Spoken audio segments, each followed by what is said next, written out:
This week's artwork is to create a romantic painting inspired by the artistry of John Martin. He was a British painter, engraver, and illustrator who lived between the years 1789 and 1854.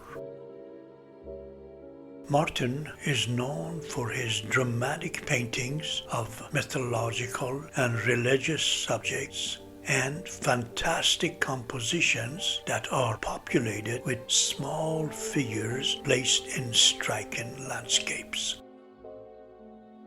The painting style of John Martin's romantic artworks is sublime. They reflect a vastness that is greater than our human grasp. They express immensity that is beyond the possibility of limitation or control. Martin often paints on very large canvases that feature richly imaginative and spectacular settings for depicted human dramas. The small scale of his figures contributes to the sense of them being overwhelmed by the landscape and the forces surround them. Martin ramps up swirling storm clouds, sharp cliff faces, and snow-peaked mountains to convey an overwhelming wonder and terror to captive us. His paintings show a vision of natural harmony. They place us in the center of where the natural world and the emotional world come together. They lead us to where our emotions overwhelm our rationality. They invite us to experience the wonder of creation. They make us feel that we are not necessarily at the center of the world. Martin's paintings inspire awe in us because the elevated quality of beauty, grandeur, and transcendent excellence. He shows us the boundlessness of the universe as we cross between the self and nature. His work most often evokes a sense of what exists beyond us that we cannot comprehend. Martin shows the apocalyptic force of nature and the helplessness of man to combat its power.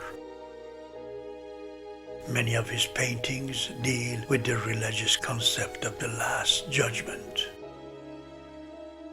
His art is rooted in the feeling of our relationship to the world, to nature, and what lays beyond that help us to formulate an understanding of ourselves. Martin expresses both serene and terrifying elements of nature. He uses the medium of color and perspective in his paintings to create a certain experience that engages our senses and draws us into the artwork. He locates the sublime in our ability to understand terrifying vastness, and because of this, we recognize our own smallness and limitations. Martin was born in Northumberland. He started his painting career as an apprentice to a coach builder in Newcastle and then to a china painter with whom he went to London in 1806. He exhibited at the Royal Academy from 1811 on and at the British Institution, where he won premiums in 1817 and 1821. Martin supported himself by giving drawing lessons and by painting in watercolors and on china and glass. He also produced book illustrations and engravings. his vast landscapes finally began developing popularity. He was made a Knight of the Order of Leopold by the King of Belgium. John Martin became paralyzed in 1853 and died a year later in Douglas, Isle of Man. His works after his death became neglected and gradually forgotten for an entire century until they came to be appreciated during the 1930s and 1940s. Today, Martin's artworks can be viewed in many public collections, including Tate Britain, the Victoria and Albert Museum, the Louvre, the National Gallery of Art in Washington, D.C., and elsewhere in the United States.